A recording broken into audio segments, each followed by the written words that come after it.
Mr. President, Congress has some big decisions to make in just 2 or 3 weeks.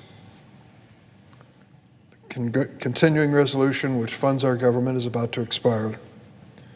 One of the decisions will be whether to include important measures to ensure the Food and Drug Administration fulfills its public health mission.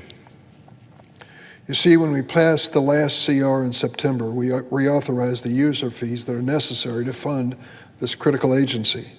However, the package did not include common sense changes in the law, bipartisan changes, that really would make FDA a more effective agency. So we continued to pursue them this month. One of those measures was the Dietary Supplement Listing Act, a bipartisan bill that Senator Braun of Indiana and I introduced in April. More than 75% of people living in America, myself included, my family too, use a dietary supplement such as a vitamin or a mineral. However, many assume when reaching for that supplement bottle in the medicine cabinet that the Food and Drug Administration of the United States government knows what's in that bottle and knows that it's for sale. That's not always the case. Dietary supplement companies are not required to disclose to the Food and Drug Administration the ingredients in their products. Let me repeat that.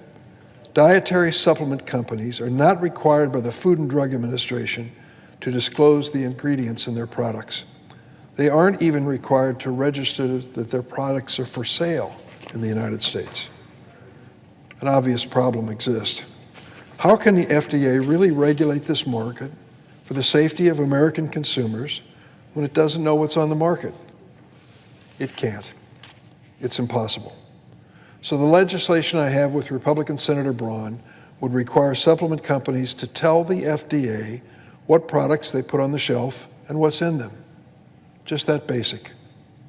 It's a simple fix that would improve the safety of the supplement market, and it would basically enhance quality companies selling quality dietary supplements. Others might be penalized by this. Good companies would not. I'm glad this legislation received an endorsement from the Council for Responsible Nutrition, one of the largest supplement trade associations in our nation. They're speaking for the good guys. I want to emphasize this is not a partisan idea. Polls show that 9 out of 10 Americans already believe that manufacturers should be required to list their products and their ingredients. 90% of Americans believe it, but they're wrong. In October, Scott Gottlieb and Mark McClellan, 2 Republican former FDA commissioners under Republican administrations, wrote that our legislation represents, quote, a once-in-a-generation reform. They concluded their article and said, Congress should seize this opportunity to achieve long-awaited reforms that modernize FDA regulation, promote innovation, and provide consumers greater assurance that the products they use are safe and reliable. I understand that some oppose the inclusion of my bipartisan legislation in the year-end package.